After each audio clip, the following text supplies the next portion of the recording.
Sorry, we're... Yes. Okay. Yeah.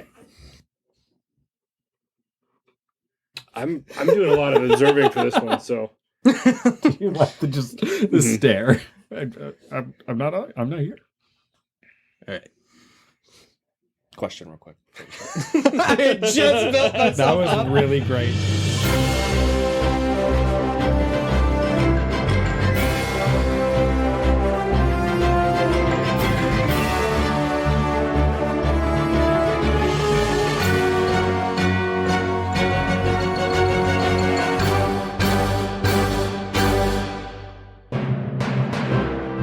Welcome to Tabletop Talk.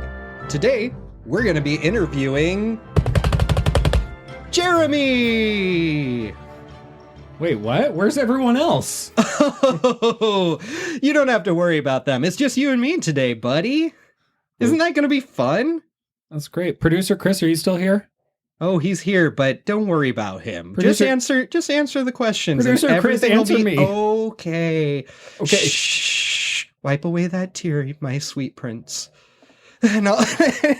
Anyway, today we're actually going to be going over Jeremy's journey as he is a new DM. Not so much new anymore, but he's been only recently kind of going on it, so he's still, ruffling his feathers and spreading his wings and learning stuff. So Yeah, I have yet to fly. I'm still falling. I would definitely clarify myself as novice DM. I called myself novice DM before, and that name still stands. And I think honestly, just as a forever DM, it feels that way all the way till the end. And eventually you just realize it's what you do, apparently. And it feels like falling. That's why I'm always stressed out. Welcome to my side of the table. So, if you want to just give a quick, brief history on your stuff with D&D, I know we've covered a lot of stuff, especially between you and me. We tend to be on the most, and we've had a few interactions, but if you could just do a quick, started about this time and what's led you now to wanting to DM. Well, I started playing, if you listen to one of the RPGs for kids, the D&D for kids episodes, you would have known that I did play in grade school one time with my oldest brother. But other than that brief time playing, I really started playing Dungeons and Dragons around high school. Took a bit of a breather right after high school and then jumped back right after college to play with a few different groups. And I have been a forever player, which is something I really, really love. I love being a player. As Kyle and I have connected over acting many times before. I really enjoy fully embracing a character role and kind of just diving into who they are. And only up until recently, when I was asked by one of my nephews if I could run a campaign for him before he left for Morocco, I was like, well, two of my nephews were like, can you run a D&D campaign, like a one-shot for us? And then I was like, all right. Yeah, how do you say no to that? I know. I'll test this out. Plus, your nieces and nephews are cute. They're all great. really awesome. They're great. So Anthony and Anthony was one of our previous guests. We did one shot with two of my nephews and their dad, my brother-in-law. And then the second one, we did a repeat of that before they were actually able to leave for Morocco. We did the second one shot of it. We just did a continuation of the story, and it was a lot of fun. And then after that, I've done a couple other one shots. And then Kyle asked if I could DM for the group. And so I said, yeah, I'll try to DM a one shot. And I wanted to see how that would go before I decide to make it a campaign or not. I'll let you know. That was actually really hard of me to ask you. I don't ask people often to DM, but you and me, we've been talking a lot since before we even started the channel. Yeah. And you've been a lot of my ideas bounce off of Guy, even when I'm DMing, before we had plans for anything bigger than the Dungeons and Dumbasses game that we played. Yes. Yeah. And so then I'm still a player. And then I am kind of novice DMing one campaign and also doing a few other, one shots and ideas for example, the kids campaign, not the kids one shot I did where it was 15 children and 15 adults. The one with the kids and the pirates, right? Yeah, with the pirates and the that D6 was, system. That was, I think, 4 episodes ago. I think it was brought something up. like that. But anyway, so I'm still a heavy novice. I come from really only having the player's handbook, the 5e player's handbook, and whatever you can look up online for free, or when one of your DMs gives you access to other handbooks and source books, you start to look into it. But even then, when you're in the midst of a campaign, I'm not usually reading through all of like Tasha's Cauldron. Instead, I'm just grabbing the stuff that would be good for my character, and then moving honestly, forward. I find the source material, just as another DM, I find the source material better for the players than the actual DM. I think it's important that the DM gets a chance to look at those things if people are bringing in stuff, which I know with your campaign that we've been doing. Do you want to actually maybe just give the audience an idea of the campaign that you've been running for kind of the group on the channel here, that it's not one we plan on airing, but I know Jeremy and I have been wanting to set up a radio theater rendition of it for you guys. Possibly in the future we'll add comics and whatnot to it, depending if you guys find it entertaining and all. Yeah, so I invented this this homebrew campaign setting that was called Golden Shroud. And Golden Shroud, the actual map of it was based off of the maps of New Zealand and the map of the North Island, South Island. And I kind of just looked at that and sketched out something that was familiar. Is there a reason you picked New Zealand? I had just recently gone to New Zealand this last year, and so there were heavy inspiration to that. I've seen plenty of New Zealand in the Peter Jackson Lord of the Rings films, which I'm certain... That's where I was going with it. I'm certain that Rick is just really hating that he's not a part of this reference, but I know he is in spirit. I'm sure we'll see him in the comments. That's especially true. After our last episode. I think he was planning on writing a few comments. Yeah, true. Rick, remember to rate and review and follow.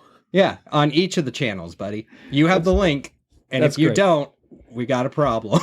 Just don't sign it as Rick. Sign it, I don't know, like Nick. That way we know it's not you. Definitely not Rick. This is Nick. Yeah, but anyway, as far as my campaign goes, it's kind of a mysterious campaign where I, instead of starting players on a small quest where they were going to spend like kind of a few days or a few, one shots or, getting to the location of the first like cool thing, I decided to have you guys just kind of start there immediately and have this mystery box open and then go back. But Golden Shroud is just it's a cool campaign setting where there are a lot of animal kind of type creatures, and including, the Clunari that, Rick plays, and your Harengon. We have so Harengon, that's a homebrew one, right? No, Harengon's is not. So Alan... Harengon has been around for a little while, but they had oh my goodness, and in the comments, please correct me. I can't think of the name of it right now, but they specifically, it was the Feywild Circus campaign, Beyond the Witching Light, that had come out a few years ago, maybe 2 at this point. It's still one of the younger campaigns that came out. I've been wanting to get my hands on it, but Harengons were really popular, brought up recently in that. They've been mentioned beforehand, and they may have been homebrew ahead of time, but I know they really got brought up throughout that, and then they're in Mordenkainen's Monsters of the Multiverse. And so I'm playing the Harengon. If it isn't clear here that I'm the huge fan. So of Kyle's that. a Harengon, Trevin, Dr. RPG is Owlin. We miss you, Dr. RPG. Yes. We have a Goliath, and then we also have a human. Yay! Yeah. And for anyone out there wondering what Clunari is, that happens to be a platypus person. That is a homebrew race Rick actually brought to our attention. I went out of my way to make it so all of us can use it on D&D Beyond. And I think it's the only thing Rick has ever said thank you to me for. That's great. Now, I will go and explain the story real quick. But before I do, so one of the inspirations that you guys probably didn't know, that was inspiration for using New Zealand was your guys' character choices. So I actually had you guys pick your characters and send them to me. Before you had anything. Yeah, Wow, including okay. your classes and your species, races, depending on what edition you're playing. Yeah. And after seeing Platypus, Harengon, right? So I saw Clunari, Harengon, Owlin, and- and then I saw Goliath and Human. I was like, well, this is an interesting land, right? And so then I went, what could go with that? And I was like, Goliath, mountainous, right? And then you've got Clunari, owls. I'm like, platypus, owls. So you've got forest, you've got tropical, you've got hair, also like forest or plains. I was like, New Zealand has a lot of this stuff. And so then I morphed it to go with your characters. So it was actually coincidence then. Yeah, so I heard That's crazy. Yeah. I assumed you were planning this because you had just been you had just gotten back from your trip to Hobbiton. Mm-hmm. No, No, this one which- I actually, and it's one of my favorite things to do. It's kind of like the improv yes and, where I asked what you guys wanted, and then I let me just get inspired from where to put it. And so I got your guys' characters, and I went, okay, these are really cool characters. Where would they be? And then I was like, okay, they're going to be over here. And I was like, yeah, they're going to be in New Zealand. And I was like, let's just make this kind of New Zealand-esque. And I thought it'd be really fun. Well, that's really cool because the world that Golden Shroud is in, you and I have been talking about for a very long time. It's had multiple continents that were created and destroyed based on like maps I've created, but you and me were talking that it'd be a really cool idea that all the campaigns we play for this channel be just in our own world. We create it as we go. Yep. And honestly, I don't know about you, but I think that's a great tip to a lot of starting DMs. Instead of building an entire world, see what happens. Just let your players help a little bit. And if you guys want to take turns like we like to do, it allows you to hit different parts of the world. And that makes way more fun because I've then started working on Dorith Arid. And in that, I actually am taking many elements from your game and that's cool, including them. I like that. So I want to ask you. So you have started to fill us in a little bit about Golden Shroud and such, but Golden Shroud, it was originally meant to just be a one-shot, correct? Correct. I had it being a novice DM. I didn't know if I wanted to sacrifice all that time, effort, and commitment. You know what I mean? Like I didn't know if I was ready for that. And especially when you're DMing for a new group. I had played with these people, but I haven't DM'd for them, right? Correct. And so so at the end of it, I had a couple different paths that the story would go. And I had a resolution where it was complete and it was satisfying. And then I had a continuation, a couple different ones. And I was basing how it felt at the table. And when we were playing, it felt really good. And I wanted to do a second. Yeah. Did it surprise you also when everybody like immediately, including specifically our players, Ben and Liz, who they only join us like maybe once a year and they asked you immediately after, when's the next game? That was the biggest compliment I think I've ever received in Dungeons and Dragons. I think that's the biggest compliment either of us have. Yeah, that was absolutely wild. It's everyone's dream to create something, and you just create this whole story, and then you just give everything that is you and have someone immediately go, that was amazing, I want more. And you're like, wow, I have no more to give right now, but we'll do it again. Well, and I enjoyed being a player in your thing, and I will say, just as someone who usually DMs for the group, and you can vouch for this. We've talked about it many times why I'm a forever DM and all. But it was nice not only being a player in your game. It was really cool that you had so many things thought out that I was constantly like, oh, there's gotta be more. You are putting way too much into this. And I know you mentioned that a huge thing you thought about in there was the fact that you had like Rick and myself, and Trevin.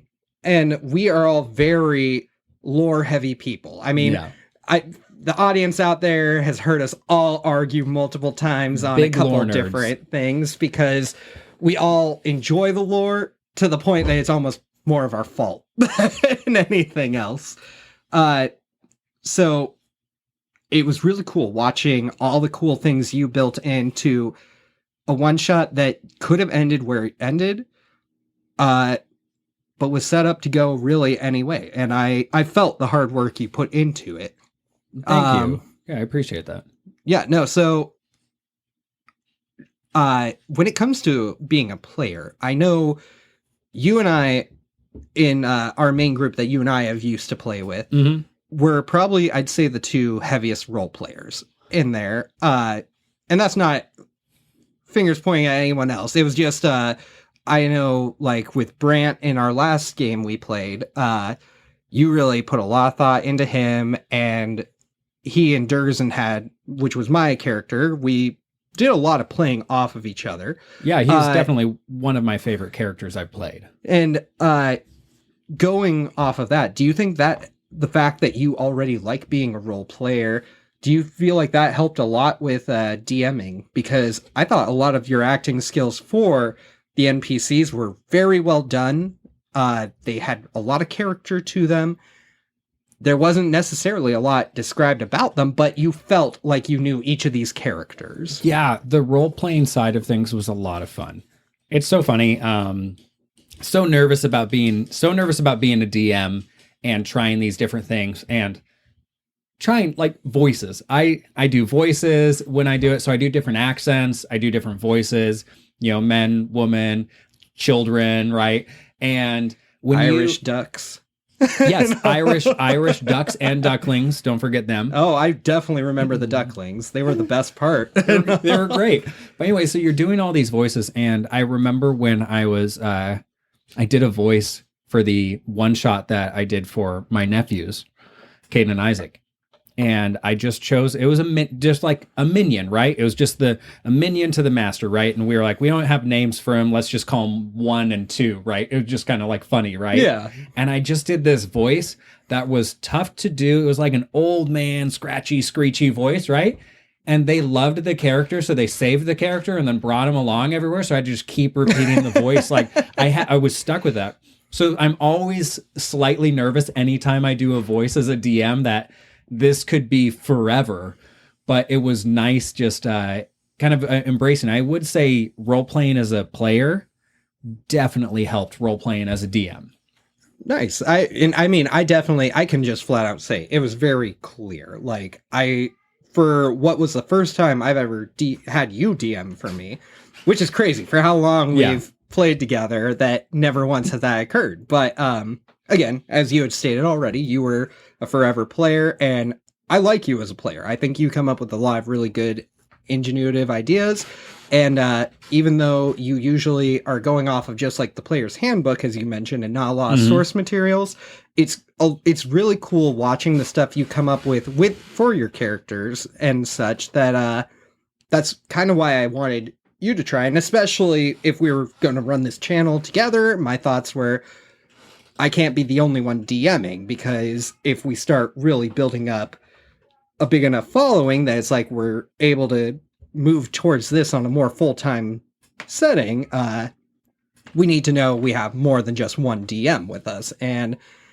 I was impressed. I can't say it enough, that you probably are like my second favorite DM I've had.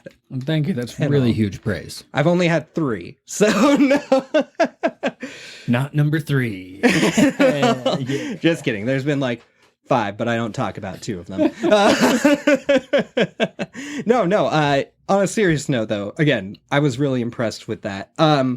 What would you say has been the hardest part so far when running our games? Because we've done 2 now with our group. You've done a couple with your family, and I've heard how those have gone. Those have sound fantastic. I know they're kind of offshoots. They're not necessarily real D&D, and I think I have to give you praise on that, for the fact that the real core of DMing is not necessarily like being heavy on the rules. It's knowing how to fly with everything, and you've got that like in stars. Thank you. I appreciate that. So what would you say has been the hardest part then, especially because you're very like loose-handed but fast on like discipline on where it needs to be.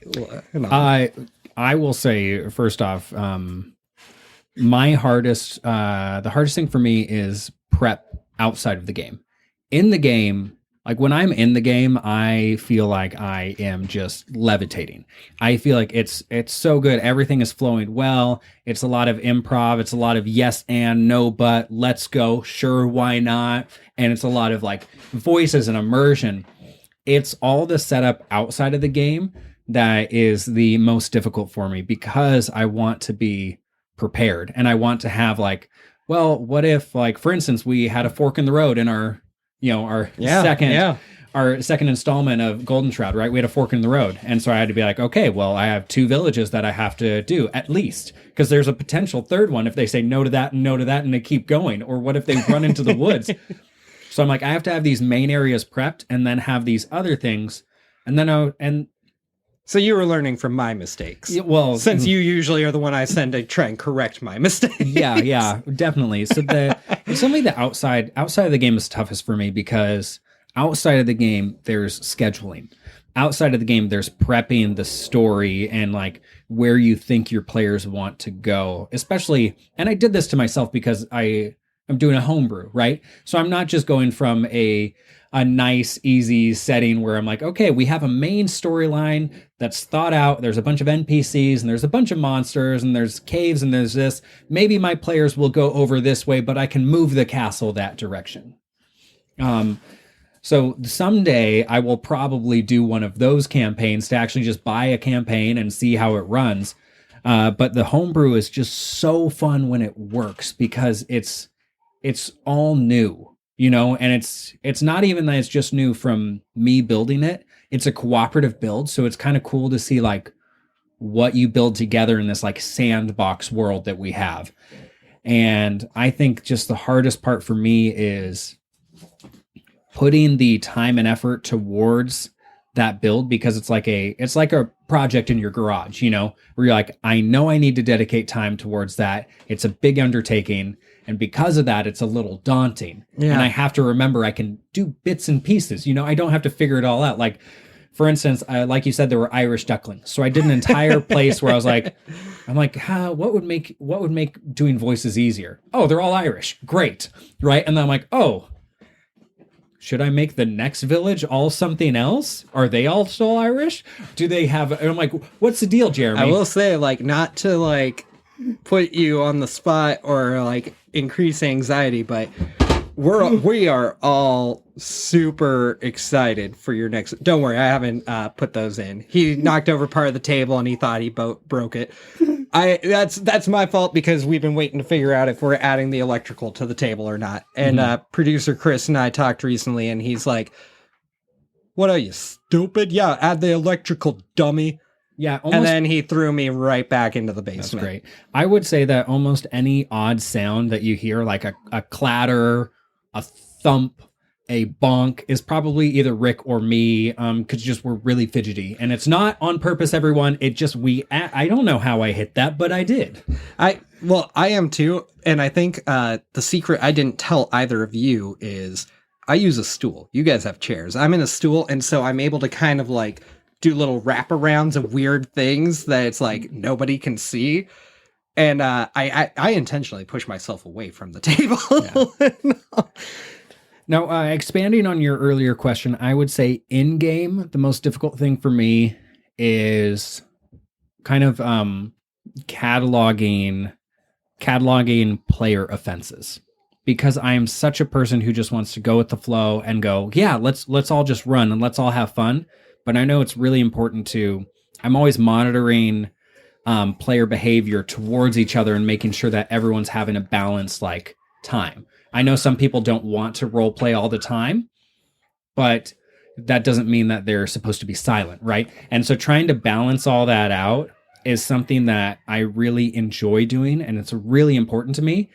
But that amount of perception is just very draining in game when you're trying to monitor where the story's going, but your actual players, the human beings at the table, where their emotions are at.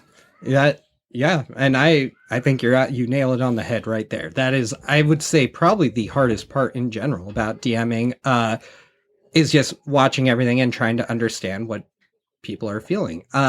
What things would you say helped you when you decided to DM? Like, did you get ideas maybe from past DMs, or I know like you and I, we talk a lot about how we jump between a lot of D&D channels. We'd have to like do 3 episodes to go over all the channels that you and me watched, and that's not adding like the channels Rick watches or the channels we all tell producer Chris to watch that none of us have watched, but we aren't going to tell him that. Anyway, what stuff would you say ended up being the most helpful to you, or was it maybe something you read in a book? That, honestly, like the DM's guide. Oh yeah, I'm just super book knowledgeable. I read 20 books a day, so that probably helped a lot. Just because I read books so much. I told you not to flaunt that.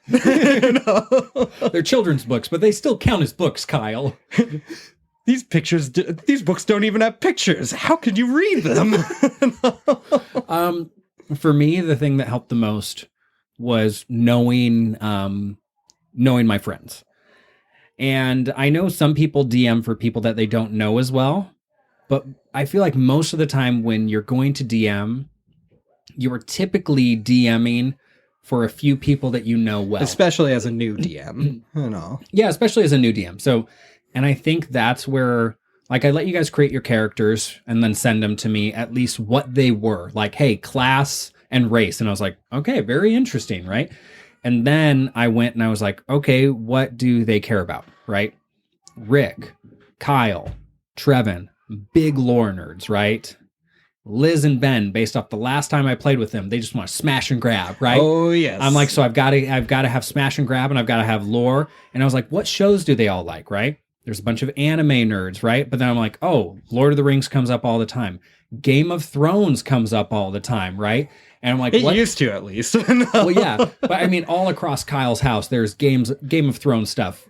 You're not wrong. Everywhere. Everybody, I was really into it for a long time. Yes. You all bought me a lot of Game of Thrones stuff. And then the last season came out. Well, I don't think there was a last season. Oh, you're right. Sorry. That was a weird blip in my memory. Yeah, you made it up. Anyway, so I was like, okay, so Game of Thrones, like what does Lord of the Rings have, right? Lord of the Rings has this story where it's an adventure and a journey where they have a big destination way out there, right?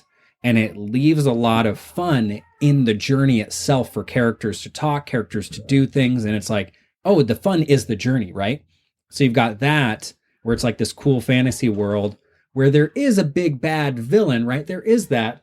But at the same time, you've got like, hey, we're going to go to this town and this town and this town. We're going to Rohan, right? We're going to Isengard. We're going, They're taking the hobbits to Isengard.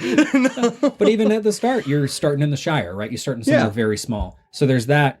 And then Game of Thrones. What do you have in Game of Thrones? You have big plot twists. You have political intrigue. You have religious intrigue, right?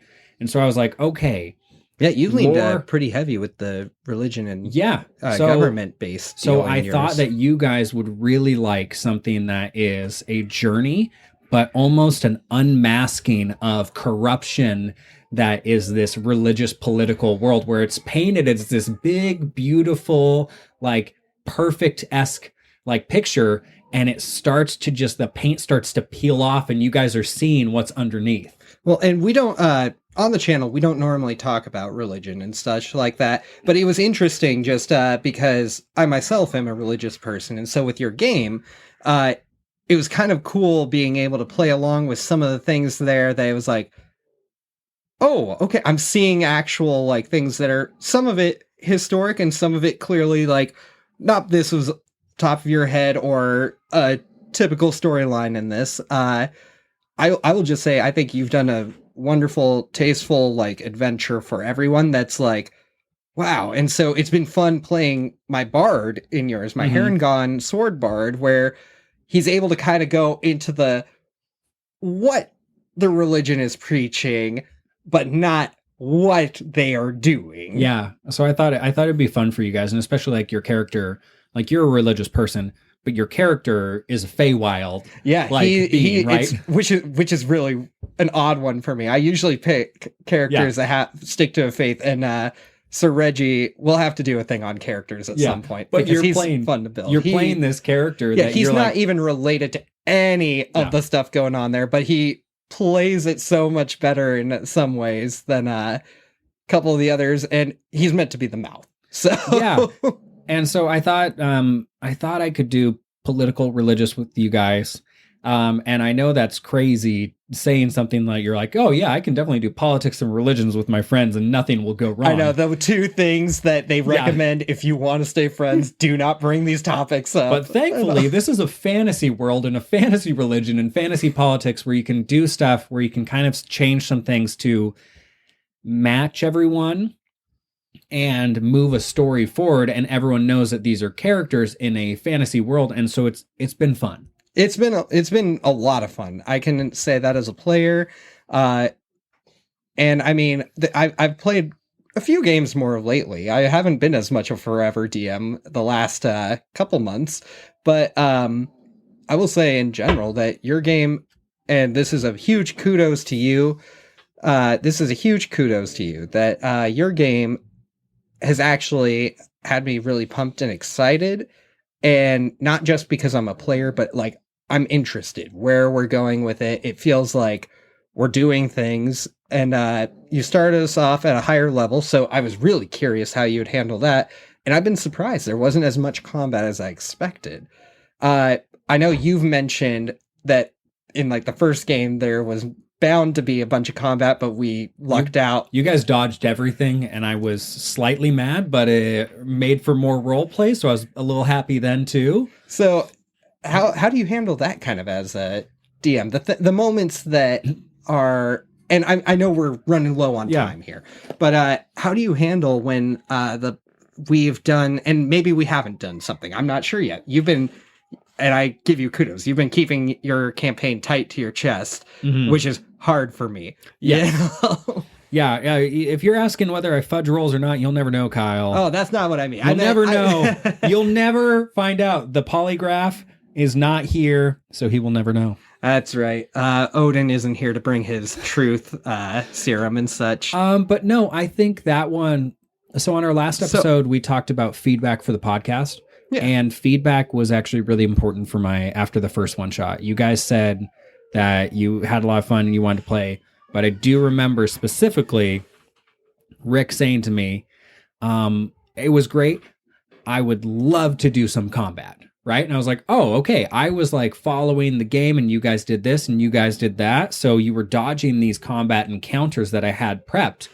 But because you guys really want, I am going to now in the next one add a couple extra hitches that would stumble you in order to have combat, or even present combat more often where it's like, hey, this is there. What are you going to do? Right. Does my character have enough time to run back to town and get combat-y stuff? No, I'm kidding. Certainly Brant would. Brant would. Yeah. No. Then Sir Reginald would. He's the only character we've made faster than Brant. That's true. He would. Yeah. He would also get it. Boom. Herringon for the win. So that's what I do. I ran the first one and I was just trying to go with the flow, and I was trying to base it off of just how you guys were role playing, but then understanding that some of you want combat in the next one, or some of you want more role play. In that next one, my improving and story pushing had to twist and bend a little more at times to make sure that certain people got what they wanted. Yeah, and I thought you handled it very well. Before we go, my final question, it's actually a really simple one too, is and this is more so for, I think, the viewers out there who maybe are players and have not DM'd. Was it harder to be a DM than you thought it would be? Or have you been finding it actually surprisingly easier? It is just as hard as I thought it'd be, which is why I stayed away from it for so long, because I knew that it was going to, and it might be because of that's the type of person I am, but I think DMing, when you choose to homebrew, is like starting, you're starting a small business, I right? mean, Where it's you jumped into hey, the deep end. yes. So. Like my dad used to say, like, if you're your own business owner, you pick your hours and you pick lots of them. And so I think that's what a homebrew DM is. If you're a homebrew DM, you pick your hours and you pick lots of them. I think that would really resonate with my dad. Yeah. And your dad was a smart man. Yes. All right, man. Well, thank you for coming on and letting me interview you on this. If you guys have any questions for Jeremy on his journey, or you just have ideas that you would like us to cover, be sure you hit us up on our channels and rate, comment, review, do what you can. And of course, we have a few places you can locate us. In fact, producer Chris, if you can name those places for us, we would love that. Producer Chris, you're actually here? I told you he was here the whole time. Just don't worry about it, Jeremy, and keep smiling. I know the camera is on for us only this time, but keep smiling. Keep smiling. I'm only doing this because producer Chris told me I could get a biscuit if I behaved. That is fair. Like an I American mean, I don't biscuit or recall English biscuit? anything like that. He didn't actually specify, so Just wondering if you're going to get like a cookie or like gravy. I think he said it was a Korean biscuit, so I don't know if it's either. I do. Anyway, so where you can find us, make sure you follow, rate, and review this podcast, Tabletop Talk, on whatever platform you're listening to us on. Follow us on X at TT Talk Pod for any updates, podcast episode releases, YouTube releases, things of that nature. Follow us on TikTok at Tabletop LLC, or Tabletop TV LLC, excuse me. We're posting there soon as well. Join our Reddit page at r/Tabletop TV. And finally, make sure you go and like and subscribe to our YouTube channel called Tabletop TV, where we're posting tabletop gameplay and rules, how to play, campaign videos over there, and stuff of the like. All these links are in our link tree at linktr.ee/tabletop talk. Also, all of these are down in the description of these episodes. And Back remember, to you it's guys. table-top. Like Spider-Man. Yeah. Now, thank you for joining us for this interview with Kyle and Jeremy, covering DMs, novice DMs, and tips for DMing. Drive safe, and remember, have fun.